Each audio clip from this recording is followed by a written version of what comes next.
Welcome to the November 6, 2024 School Committee meeting. It's 6:30. Please rise and salute the flag.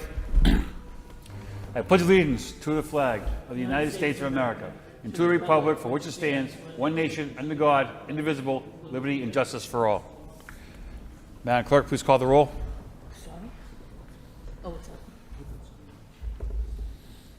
up? Ms. Martin? Mayor Rourke? Here. Mr. Bahu? Here. Mr. Conway? Here. Mr. Rossi? Ms. Del Rossi? Here. Ms. Doherty? Mr. Lay? Here. 5 present, 2 absent. Section 3.1, approval of the minutes of the regularly scheduled school committee meeting on October 16th, 2024. Need a motion to approve the minutes by Mr. Bahu, seconded by Mr. Conway. All those in favor say aye. Opposed, motion passes. Section 4, permission to enter. 4.1. Need a motion to approve the permission to enter by Mr. Lay, seconded by Mr. Rossi. Any questions? Roll call. Ms. Martin? Mayor Rourke? Yes. Mr. Bahu? Yes. Mr. Conway? Yes. Mr. Rossi? Yes. Ms. Doherty? Mr. Lay? 5 yeas, 2 absent. Moving on to the motions. 5.1 by Ms. Martin will push off to the next meeting. 5.2 by Mr. Bahu. Request the superintendent to report on the feasibility of having all students in K through 4 of Lowell Public School students not to take home their Lowell Public School issued Chromebooks and iPads, and consider all homework assignments to be sent using their books or worksheets. Seconded by Mr. Lay. Mr. Bahu. This is a pretty straightforward motion. Technology can sometimes be overused, and I know with students that are, K through 4, they use the technology in the school daily. They frequently take them home. Sometimes it's just, easy to go ahead and pull out your iPad or your Chromebook out of your book bag and sort of get caught up in it. Tag it to the internet that you have at your home, or tag it to your Wi-Fi or anything like that. So I know some other school districts are not having their, their youngest students take home their iPads and their Chromebook. An update on the curriculum review currently in process, including a list of staff by role involved in the collaboration. The staff involved in the review must include teachers from across the district at relevant grade levels. Seconded by Mr. Conway. Ms. Doherty. All right, thank you. I think the motion pretty much speaks for itself. The piece I want to be clear about is, as we've talked about the curriculum review, and also in regards to the middle school health curriculum, I think this committee, I'm not alone in saying we wanted teachers as part of that discussion. So I just would like to have an update on what we're doing with the curriculum review. I know there's been a lot of talk for many years, concerns about the literacy, and we're looking at it for that reason, and other reasons. But I just want to make sure that we are being collaborative and the teachers are at that table. Thank you. Mr. Superintendent. Thank you, Mr. Mayor. Ms. Doherty, the inquiry is welcome. I think it might help you to know that the process involves an audit first, a literacy audit, which is ongoing, and then the actual choices of curriculum and work that involves teachers would be a second phase. We anticipate that will start in about January. And so there aren't sort of curriculum review committees involving teachers today. We're still doing the audit part, and the audit involves a deep dive into the curriculum that we're using now, including observation of classroom practices and so on, so that when we have the curriculum review beginning in January, we will have the necessary data that we need to share with people so we can make informed choices. So in other words, you may or may not wish to hold your motion and have us report out when we do that. Otherwise, we'll be reporting out to you what we anticipate doing. I don't expect you to report until you have something to report, so I don't need to hold my motion, just so you're aware of it. But I would like to just ask, as a deeper dive into this audit, wouldn't it be beneficial to have the people who have been delivering the curriculum as part of those discussions on the audit? I'm not sure why we wouldn't want teachers involved, even at the audit point, because And I know you weren't involved at this point, but we had several subcommittee meetings around curriculum where we were here, the committee was hearing from teachers in the classroom about problems with the curriculum, the literacy curriculum in particular that they were using, as I recall. That was the one that sticks in my mind. And the administration at the time, which was not you weren't involved in curriculum, was telling us it's not a problem. So I feel like part of doing a good deep dive would be hearing those voices. Agreed. And especially where we have a new curriculum director. Agreed. Mr. Bahu? All set? Okay, great. All those in favor say aye. Opposed, motion passes. 5.4 by Ms. Doherty. Request the superintendent provide the committee with a finance update on the purchase order process and payment timelines, how to get approved vendor status, compensation schedules for teachers, and professional development, and other time outside standard work hours, and the policy for reimbursing staff for appropriate school-related purchases. Second by Mr. Lay. Ms. Doherty. Thank you. And of course, I don't know if we have some kind of ESP going on, but I noticed in the packet you have quite a bit of information about what's been happening in the finance department based on the audit we had and the suggestions, and it seems like you've made very good progress. But just to kind of give you the context of why these very specific questions, I've been hearing a couple of things. And of course, we know we've had a track record in recent years. I don't know if my new colleagues are as familiar with it, of having what we call the old bills or the bad bills that we have to then go before the city for purchase orders that don't get paid in the fiscal year that they're spent. That's kind of like it's gotten worse in the last few years, but it's been an ongoing challenge. What I'm hearing is that, and this is this current year, so in purchase orders are pulled, or, an invoice, the service or whatever it is provided, invoices don't get paid. So then they go back to the same vendor. Now we're going to do this other thing. And they're like, yeah, well, I didn't get paid for the last thing. So I realize you're still in the process of doing that, but that's what prompted me to put this motion, was hearing that invoices weren't getting paid in a timely way, or purchase order, whatever word you want to use, that professional development, when teachers work outside of their standard hours, they get paid per diem rate, that those were also still outstanding, even from June, which doesn't seem possible to me because our fiscal year ended in June. But that's what prompted this inquiry, and I don't know if it will be covered. I'm assuming that finance report is going to subcommittee, but I don't know for sure. But these are some of the issues. That's why I put it in a motion. I'd like to have some sort of report about how we're dealing with these things. And I know it's kind of embedded. You've been doing a lot of work in this area, and I appreciate that. Did not have that report in front of me when I got these calls, but I'm open to Superintendent Skinner's thoughts. Yeah, so getting to your point, Ms. Doherty, I was going to ask you to try to refer 7.2 and 7.4 to a finance subcommittee. If you want to send this motion there as well, could be a good idea to do all three. That works for me, and then we can get more specific information about these particular complaints that came before me. There are some things I think in that report that tie into your motion, specifically. Yes, right? definitely. Yeah. Okay. Cool. All right, so there's a motion by Ms. Doherty to send her motion 5.4 and also 7.2 and 7.4 to a finance subcommittee. Second by Mr. Lay. All those in favor say aye. Opposed, motion passes. 5.5, Mr. Rossi and Mr. Bahu request the superintendent to report on the policies and procedures for staff members when they are injured by students with disabilities, and also when students without a disability category injure staff members. No second needed.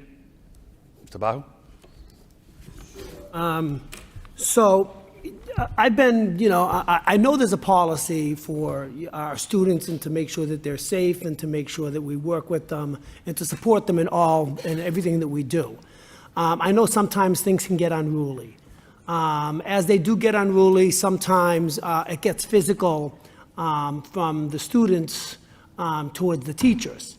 And I've seen some pictures, I've had some conversations, and it just seems like it's a very difficult place for them to come from when they're working and feeling like they could be physically attacked.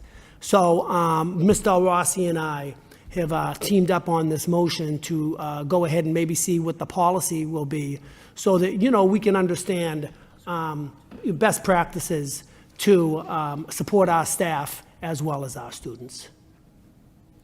Mr. Rossi, you have anything? There's been many occasions where I worked in special education in Lowell Public where maybe a special education student injured a staff member needing various surgeries afterwards. So just what is the policy for a teacher with a special ed student with a disability, and as opposed to a student who may just be in a fight and the teacher's all bruised? Do they go to the urgent care? What's that policy right after they're hurt by a student with a non-disability category as opposed to with a disability? Thank you. Excellent. All those in favor say aye. Opposed, motion passes. 5.6, Mr. Rossi. Request the superintendent to report on the amount of students who receive English language learning services and how each school's ELL program is set up. Inclusion, pull-out services, as well as what determines the setting and amount of time each student may receive ELL services within the district. Seconded by Ms. Doherty. Mr. Rossi. Thank you. This motion stems also from just the large amount of English language learners that we have coming in through Lowell Public, who may even be only speaking one language, may be nonverbal, and how are we assessing these students to really realize, do they need ELL services, and do they get it in a pull-out setting or an inclusion service setting? And what are we using to determine this? And are we giving them the services that are appropriate?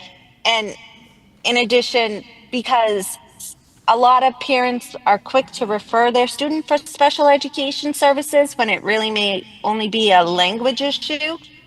And sometimes a student with English language needs gets referred for special education needs.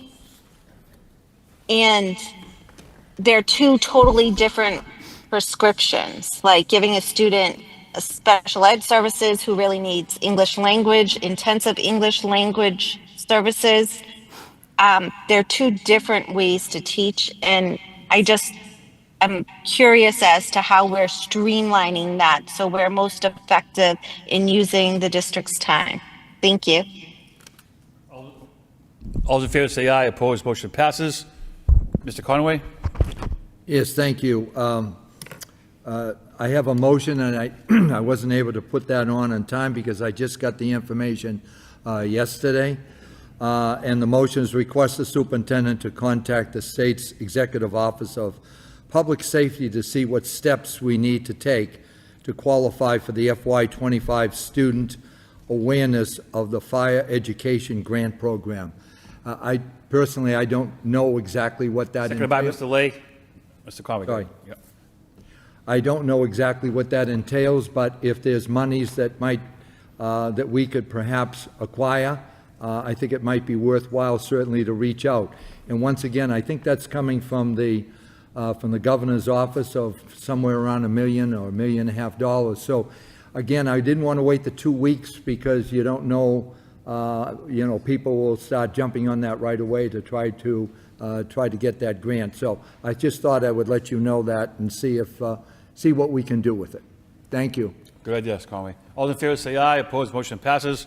Before we move on to subcommittees, we are joined by a new member of the committee this evening, Mr. Superintendent. Thank you very much, Mr. Mayor. This is a pleasure for me to introduce our student representative, and our student representative this year is Sarika Prak, a Lowell High School senior, who I've known as a student, and I can vouch for her character as well as her scholarship, and she is a worthy representative on the school committee. Welcome, Sarika Prak. I just want to say hi, everybody. I'm Sarika Prak. I'm really glad to be here with all of you and learn more about the school and the systems and everything. Thank you.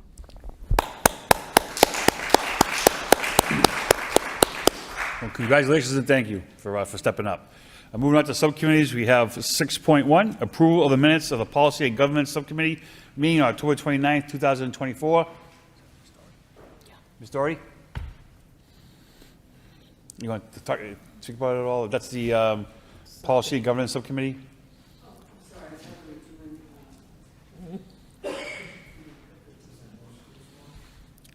Thank you. Yes, It was just a report of the subcommittee. It was held on the 29th of 24. I know we have some motions that came out of it, right, down at the bottom? right, I just need to get the report in front of me, sorry. I don't know how that came across so quickly. The policy subcommittee did meet. It includes myself, Mr. Conway, Ms. Del Rossi, our administrative chair, Latifah Phillips, and I believe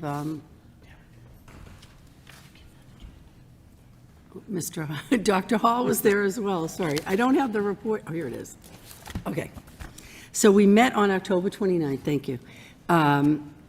So as you may recall, we are going through the policy manual step by step. We have hired the Mass Association of School Committees to help us in that work. So we discussed just how we were going to move forward. We started with the policies that were of most concern at the time, which was around HR practices, school committee visitation, things like that. We made some decisions that we would then try to go in order because the book is like 900 pages and it just makes sense to do it that way.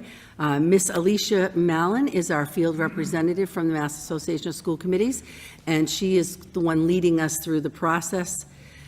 We talked about having the solicitor review the policies, which in some cases that is highly recommended. It's never a problem, and we have, I believe, sent some material over to the solicitor's office for their review. Also having the different assistant superintendents review those areas that fall under their purview. There was a motion by Ms. Del Rossi, seconded by Mr. Conway, to move forward for immediate adoption. As we bring the policies before this committee, we'll have a first reading, a second reading, and then the final adoption. And instead of doing it, what they call to form, and then going back and formally approving them again, the subcommittee thought it would be in the best interest to actually approve them once and for all as we go, so that means there's no confusion. Are we following the new policy, or are we following the... So that was the motion by Mr. Rossi, seconded by Mr. Conway, to move forward for immediate adoption as opposed to form, and that motion passed with 3 yeas. So we would be looking for this committee to support that motion, that everybody understands that when we bring the policies forward for the readings, any questions that come up, we recommend you do it in the first reading or the second reading. Once we approve it, we're on to the next set of policies. So after that, we discussed, the J section of the policies, which had to do with hazing, bullying, prevention, harassment of students. What we found with a lot of these policies is ours are so outdated.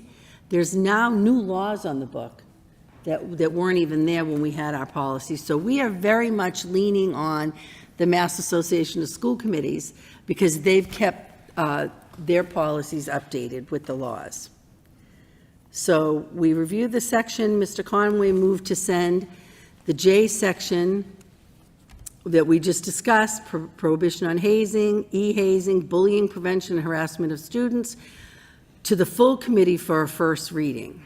That motion was seconded by Mr. Del Rossi and passed, 3 approved. So that means we are supposed to have the first reading in tonight's packet, but I didn't see it. Did I not get it? And everybody else did? I believe it's 8.3, 8.4, and 8.5 maybe? Is that what it is? Oh, okay, I'm sorry. Yeah. Or maybe we were going to wait until... So we have the first reading on all those things we spoke of tonight. Yeah, maybe we were going to vote on it and then have it in the packet? So we had to do the first reading first to follow the protocol. Okay, so the first reading will be at the next meeting. Tonight, we have it, it's on the agenda, I think, right? Is it 8.3, 8.4, and 8.5? I have 8.3 as overnight requests for community schools conference. 8.3, I have the first reading for LPS policies drafted by, So I don't have an updated agenda. This is the packet I got. Was there a new agenda? Yeah. Okay. That's fine. I mean, I know what they say because I'm on the subcommittee, but I didn't have it in my packet. Okay. Okay. It's good. So we're going to have the first reading tonight. Let me see, is there anything else? Great, thank you. It's two-sided, Jackie. So should I go, you want me to? no, we'll get to him. He's officially, it's a committee report, we'll accept it. All right, so Go is ahead. there anything else on this meeting that I need to tell you about? So when we talked about the policies in section E, that was universal free school meals, school nutrition program, civil rights complaint. So we are not in a situation where we have to fill out the universal free meals form, but they are recommending that you still do it. It used to be a requirement. You know, we have, all our meals are provided, but they are still recommending that you do have your families fill out that information. So Mr. Conway moved to send the EFC, Universal Free School Meals, EFD, School Nutrition Program Charge Policy, and EKE, Civil Rights Complaint Policy for Child Nutrition Programs to the full committee for a first reading. The motion was seconded by Ms. Del Rossi. The motion passed with 3 yeas approved. And then we also addressed section C, which is the approval of handbooks and directives. It's recommended that the district adopt the MASC version.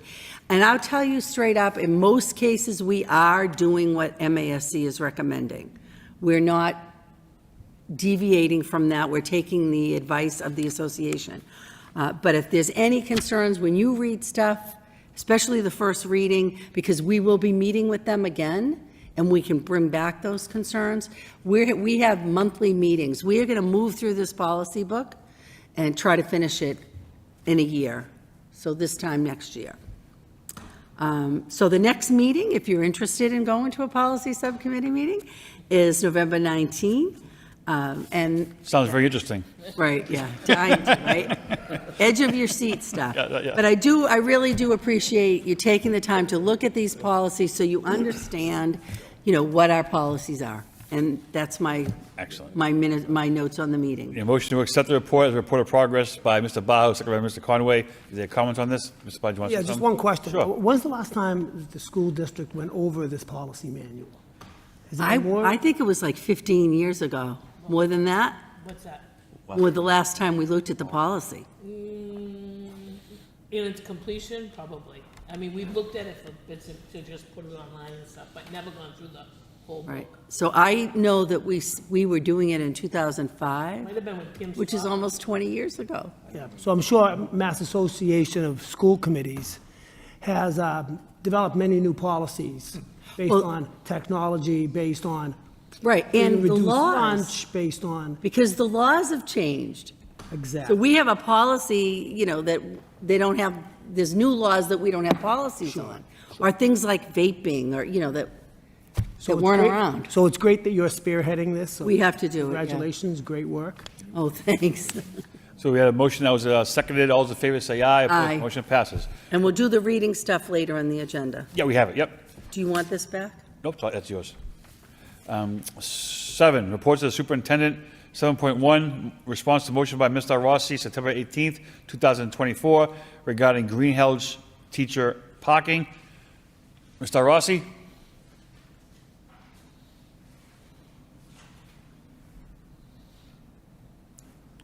Still with us, Jim?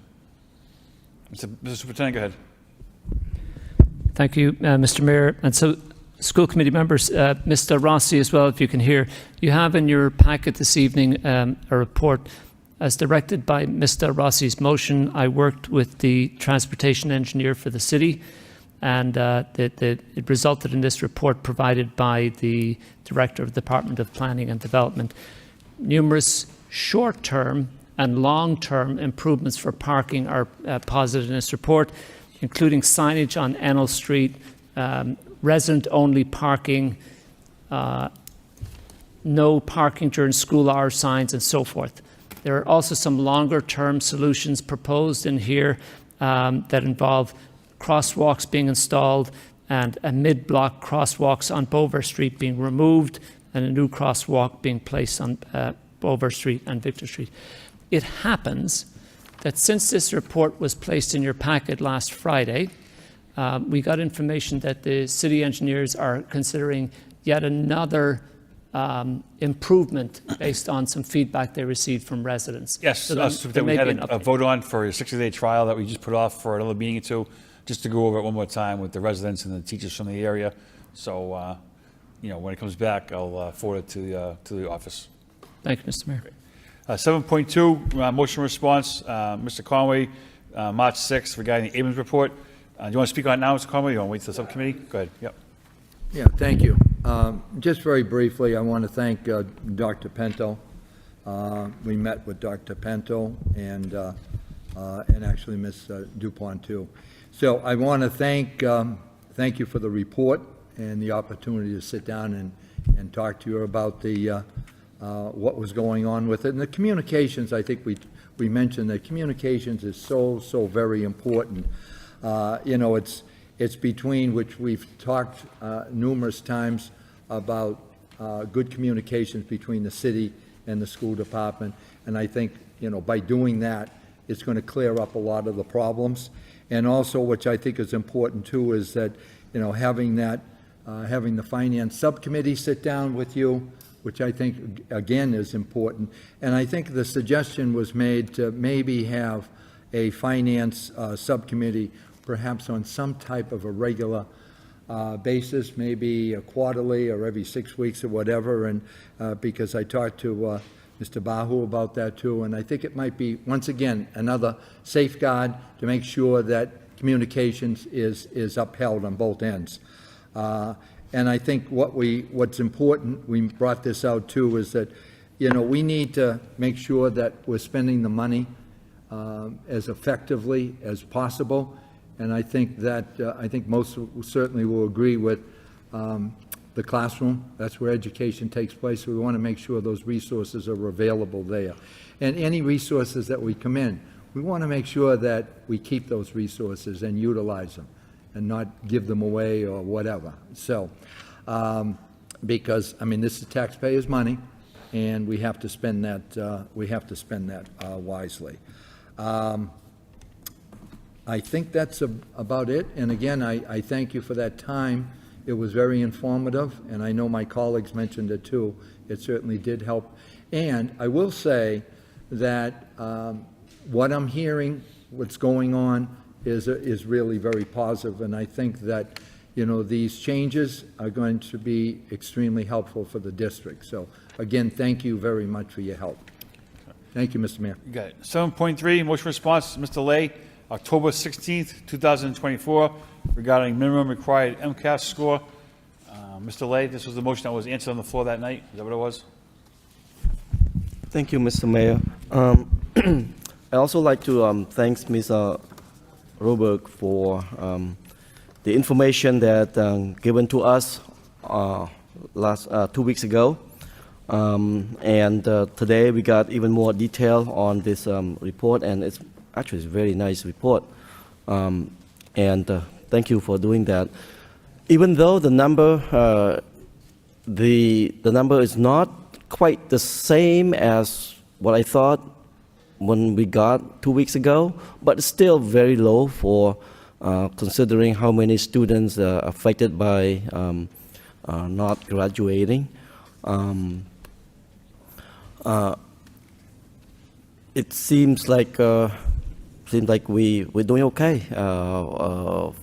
And so thank you for the report. Thank you. Mr. Hardy.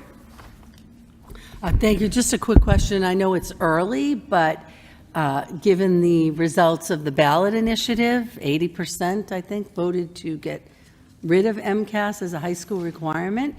What does that mean for us? Because my understanding is our students are still going to be taking the MCAS, and they're still going to be reporting on the results. Is that correct?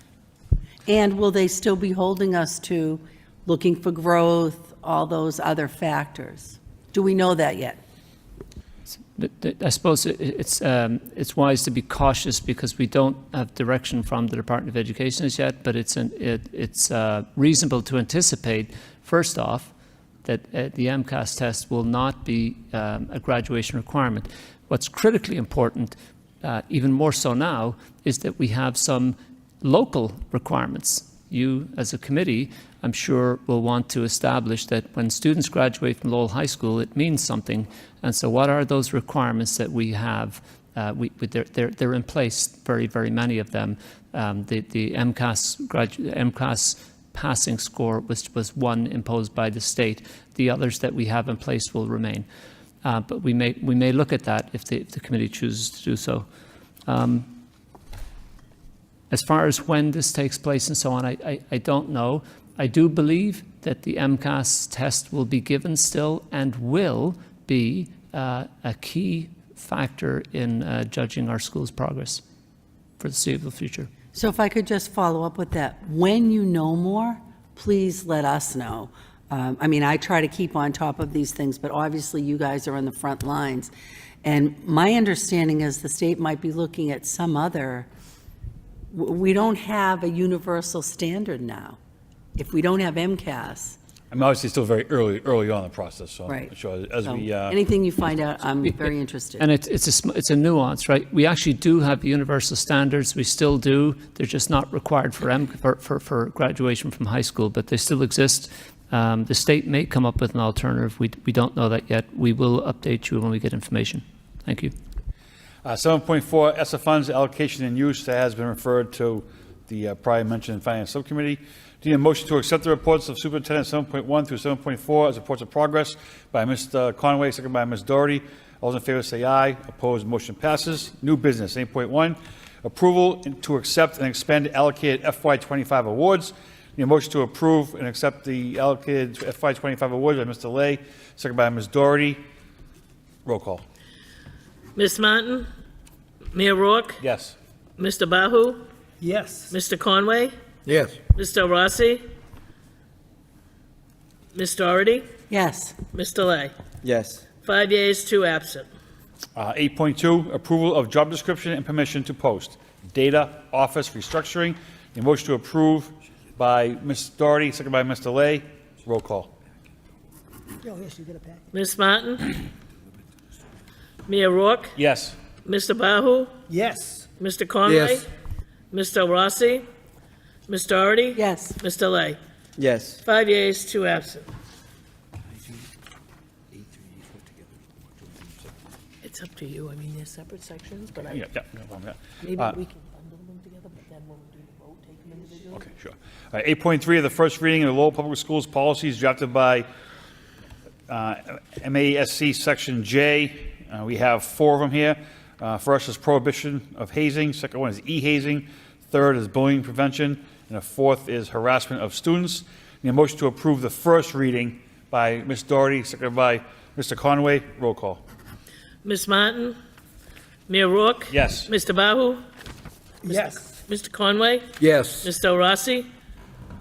Ms. Doherty? Yes. Mr. Lay? Yes. 5 yeas, 2 absent. 8.4, also a first reading of Lowell Public Schools policies drafted by MASC Section E. We have 3 of them. First is universal free school meals. Second, school nutrition program charge policy. And third is civil rights complaint policy for child nutrition programs. Need a motion to approve by Mr. Lay, second by Mr. Bahu. Roll call. Ms. Martin? Mayor Rourke? Yes. Mr. Bahu? Yes. Mr. Conway? Yes. Mr. Rossi? Ms. Doherty? Yes. Mr. Lay? Yes. 5 yeas. 8.5, first reading of the Lowell Public Schools policies drafted by MASC Section C. Need approval of handbooks and directives. Need a motion to approve the first reading by Ms. Doherty, seconded by Mr. Bahu. Roll call. Ms. Martin? Mayor Rourke? Yes. Mr. Bahu? Yes. Mr. Conway? Yes. Mr. Rossi? Ms. Doherty? Yes. Mr. Lay? Yes. 5 yeas, 2 absent. 8.6, home education. Need a motion to approve home education by Ms. Doherty, seconded by Mr. Lay. Roll call. Ms. Martin? Mayor Rourke? Yes. Mr. Bahu? Yes. Mr. Conway, Yes. Mr. Rossi, Ms. Doherty, Yes. Mr. Lay. Yes. 5 yeas, 2 absent. We have 3 overnight requests for convention conference. 9.1, overnight request, conference in Philadelphia, Pennsylvania. 9.2, overnight request, leadership conference in Chatham, Mass. And 9.3, overnight request, Coalition for Community Schools Conference. I need a motion by Mr. Conway, second by Ms. Doherty. Roll call. Ms. Martin, Mayor Rourke, Yes. Mr. Bahu, Yes. Mr. Conway, Yes. Mr. Rossi, Ms. Doherty, Yes. Mr. Lay. Yes. 5 yeas, 2 absent. 10, professional personnel. 10.1, the members of the United Teachers of Lowell hereby donate 11 sick days to Rosalie Cabrera, Cardinal School paraprofessional. Motion by Mr. Conway, second by Ms. Doherty. Roll call. Ms. Martin, Mayor Rourke, Yes. Mr. Bahu, Yes. Mr. Conway, Yes. Mr. Rossi, Ms. Doherty, Yes. Mr. Lay. Yes. 5 yeas, 2 absent. 11, adjournment by Ms. Doherty, second by Mr. Bahu. Good night. So how did you end up on this committee?